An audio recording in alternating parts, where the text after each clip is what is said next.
আমার কাছে দিয়ে যেত এখন তো গ্যাদারিং এ আসার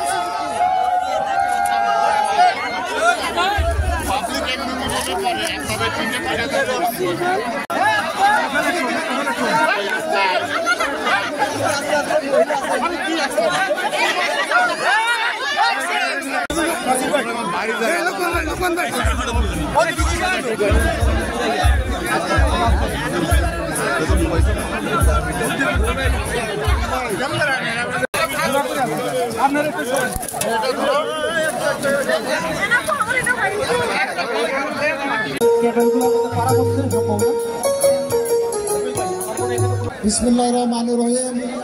বাংলাদেশ কমিউনিটি কুয়েত কর্তৃক আয়োজিত আজকের এই বনভোজন পিঠা উৎসব এবং সাংস্কৃতিক অনুষ্ঠানের সম্মানিত প্রধান অতিথি বাংলাদেশ দূতাবাস কুয়েতের পাসপোর্ট কাউন্সিলর, আমাদের অত্যন্ত শ্রদ্ধাভাজন, অত্যন্ত বন্ধুপতি প্রবাসী বাংলাদেশিদের একান্ত বন্ধু উনি ইতিমধ্যে বিবেচিত হয়েছেন।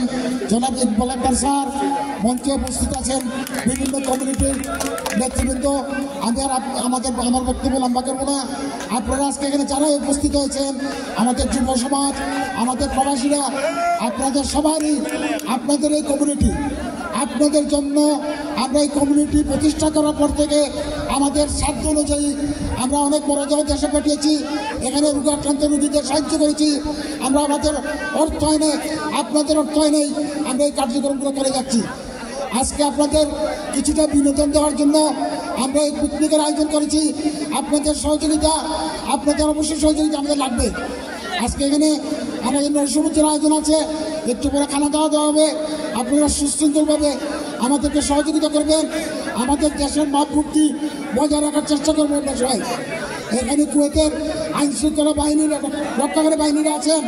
আমরা আমাদের মান সম্মান, আমাদের ঐতিহ্য, বাংলাদেশ দূতাবাসের সিনিয়র কর্মকর্তা আছেন, সব দিক বিবেচনা করে আমরা সুশৃঙ্খলভাবে, আমরা একটা ভালো জাতি, বাংলাদেশের মানুষের সুনাম সব জায়গায় আছে। দল, মত, ধর্ম, বর্ণ নির্বিশেষে এখানে সবাই উপস্থিত আছেন। আপনারা সবাই আমাদেরকে সম্পূর্ণ অনুষ্ঠান সম্পূর্ণ করা পর্যন্ত সহযোগিতা করবেন বলে আমরা আশাবাদী।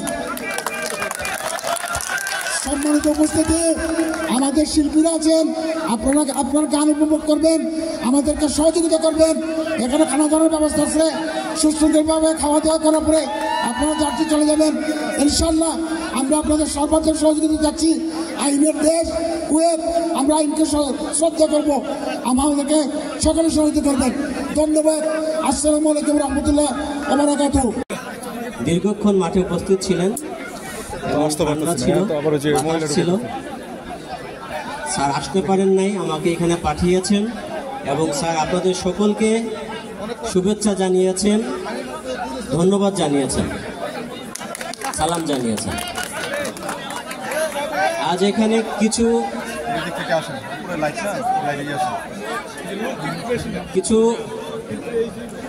ব্যতিক্রম রয়েছে, সেটি বলবো এরকম যে আজ এখানে সবাই আছে, সব মত, সব পথ ভুলে সবাইকে আমি দেখতে পাচ্ছি এখানে। ফলে আমার কাছে মনে হচ্ছে এই প্রথম আমি একটা ব্যতিক্রম দেখতে পাচ্ছি এখানে। আপনারা সবাই আছেন এখানে এবং এইটা দেখে আমার খুব ভালো লাগছে।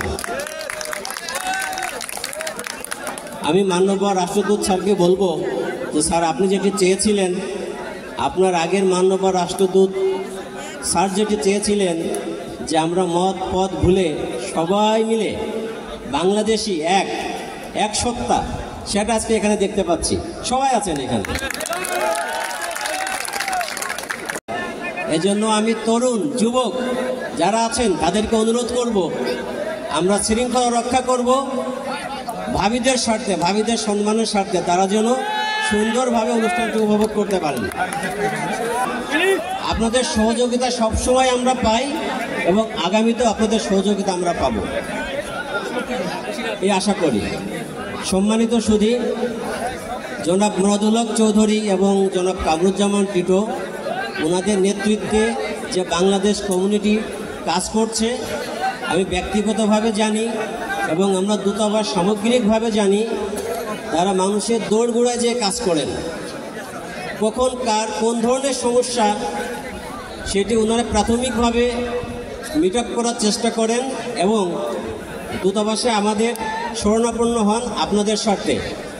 ওনারা নিঃস্বার্থভাবে যে আপনাদের জন্য কাজ করছেন এজন্য ওনারা সাধুবাদ পাওয়ার যোগ্য। এবং ওনারা ব্যক্তিগত খরচে সামাজিকভাবে চাঁদা তুলে অনেক লাশ দেশে পাঠিয়েছেন এবং এজন্য আমরা তাদেরকে সাধুবাদ জানাই। এবং আগামীতে ওনারা যেন আপনাদের স্বার্থে কাজ করতে পারেন সেজন্য ওনাদেরকে আপনারা সহযোগিতা করবেন। তবে আমি শেষ কথা যেটি বলবো সেটি হলো শৃঙ্খলা। আমাদের সকলকে প্রথমেই যেটি করতে হবে সেটি হলো শৃঙ্খলা। আমরা যদি শৃঙ্খলা মানি তাহলে এই ধরনের সামাজিক সংগঠনগুলো আপনাদের কল্যাণে কাজ করতে পারবে এবং বাংলাদেশ এগিয়ে যাবে। আপনাদের সকলকে ধন্যবাদ জানিয়ে আমার বক্তব্য শেষ করছি। এই যে আমাদের যে সমস্ত নেতৃবৃন্দ দেখছেন মঞ্চে, তাদের নেতৃত্বে এবং আমাদের মঞ্চের বাইরেও আমাদের বাংলাদেশ কমিউনিটির যে সমস্ত নেতৃবৃন্দ আছেন তাদের নেতৃত্বে আমরা এই পর্যন্ত 1.5 বছরে 44টা লাশ বাংলাদেশে প্রেরণ করেছি। আমরা 32 জনের মতো লোককে দেশে, যারা 3 বছর ধরে হসপিটালে ভর্তি ছিল তাদেরকে দেশে প্রেরণ করেছি। আমরা অগণিত মানুষের আকামার ব্যবস্থা করেছি এবং অগণিত মানুষের চাকরির ব্যবস্থা করেছি। পাশাপাশি আমরা এখানে বিনোদনমূলক অনুষ্ঠান, আমরা ফুটবল টুর্নামেন্টের ব্যবস্থা করেছি বাংলাদেশ কমিউনিটির পক্ষ থেকে।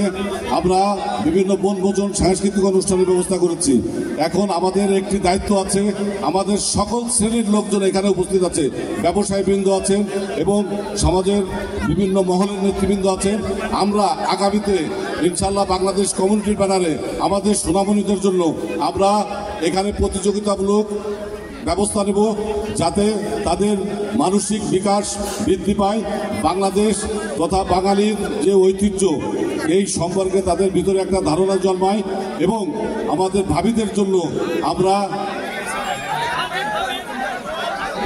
জন্য আমরা এখানে ব্যবস্থা বাংলাদেশ কমিউনিটির ব্যানারে অদরে তাদের জন্য আরেকটা কমিটির ব্যবস্থা করব